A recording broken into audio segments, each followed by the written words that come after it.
Hey guys, welcome back to another edition of the Three Man Weave. We'll try to make this quick here. Kohl Center's being turned into a hockey arena right now. Hoosiers lose 57-50. Guys, 38 minutes, pretty good basketball on the road. That's what Verdell Jones said after the game. But those last 2 minutes, the hustle plays. Wisconsin had the last 7 rebounds of the game, starting at the 3:34 mark. IU got the stops they needed late, but then they couldn't turn them into points on the other end, and they couldn't get consecutive stops. Every time that Wisconsin put a shot up, Ben Bruss missed a couple late threes. They got the rebounds. That was the difference. Guys, what do you think tonight? Just what couldn't get over that hump and get a huge road win at Kohl Center. It's kind of weird because if you look at the way those last few offensive rebounds shook out, if those go IU's way, Crean is on cloud nine right now, and this team is on cloud nine right now. But instead, they're reeling after this loss, and it showed. And they looked maybe as down as they've ever been after a loss this season. And really, it just came down to a lot of hustle. I mean, you could talk about the way the ball bounces on an offensive rebound, but really, IU just didn't get after the offensive boards.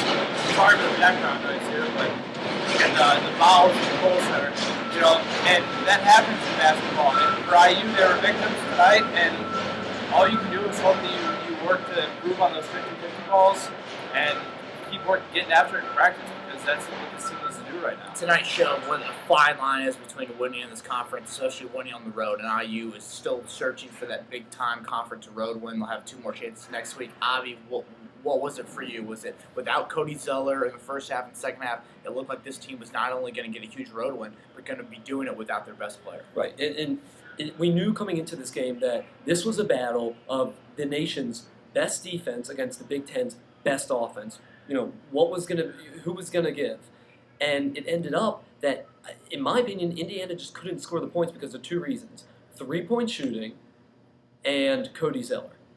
Now, whether Cody Zeller had such limited production because of, I don't think it's an argument that Cody Zeller didn't have the same production that he usually does. He had 7 points tonight. That's the second lowest point total in the entire season. It's the first time he hasn't scored in double figures since Methuselah. Or Michigan State. I got the first letter right. And it wasn't a question that it was obviously the fouls. I'll do that. It was obviously the fouls. He picked up 2 in the first half. He picked up a quick third. Even when he was in there, I thought Jared Berger did a great job on him. He had length, he had a couple blocks, and it looked like Cody was frustrated all night. I'm sure some of that had to do with the questionable calls. I think all that's what I was trying to articulate. All 4 fouls on Cody. If this game's in Assembly Hall, it might go the other way. Right, exactly. But to me, officials don't lose games; teams lose games. Right. In the last 2 minutes, that's what the game. They had the chance to win it, and they didn't. And like I said, the 3-point shooting is another thing.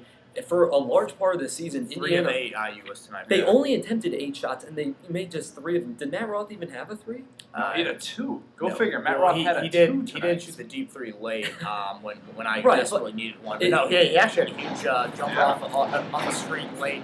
That aside, it's just lately this team hasn't thrived on the 3, and I think at this point we might make the argument that they live and die on it. Tom Crean made the point after the game. He's asked numerous times by various media people. Defense was the Badgers' slow pace. Well, it wasn't. IU shot 50% from the field in the first half, 40% the second half.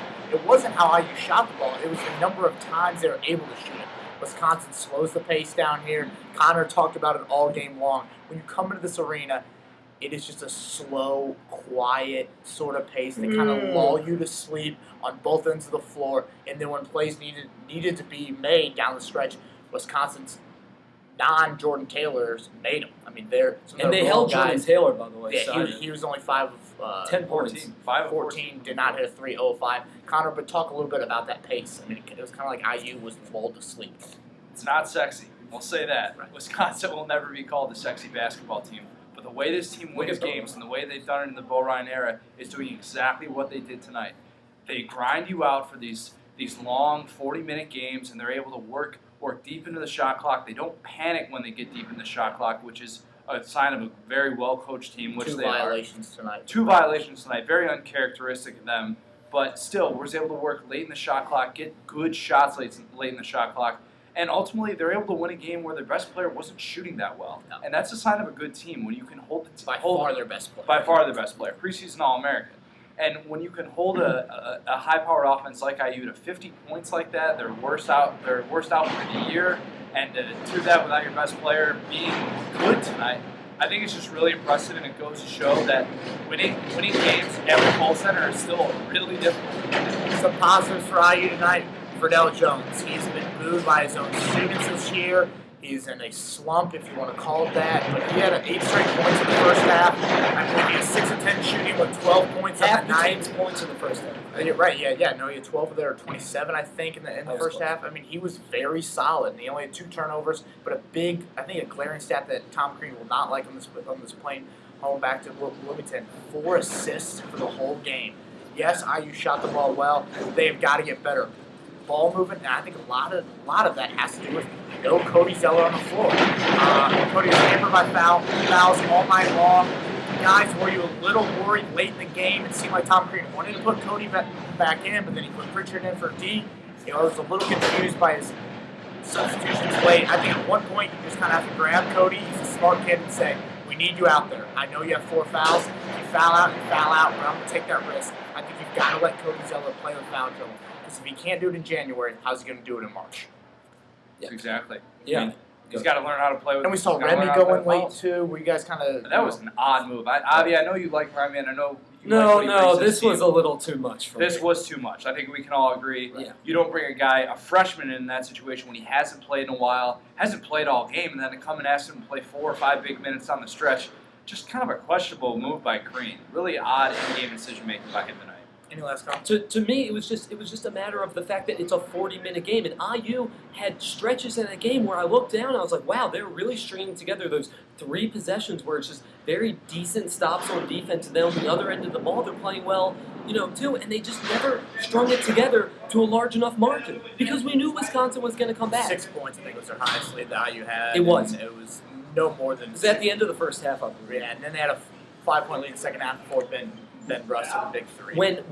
When IU punched, you knew Wisconsin was going to come back with a counter punch, and IU never hit them hard enough to really solidify a lead and hold it. And to me, that was a big difference. They need to capitalize on the opportunities when they were playing well, and they just couldn't string together enough possessions to really pull away. And that's why Wisconsin came back in the second half and ultimately won the game. As you can hear in the background, the Kohl Center is literally reforming itself right in front of us. So This is before pretty cool. we get Some hockey. we get swept away in it, we'll wrap it up. Iowa Sunday 6 o'clock. They lost, I believe, tonight to Nebraska at home.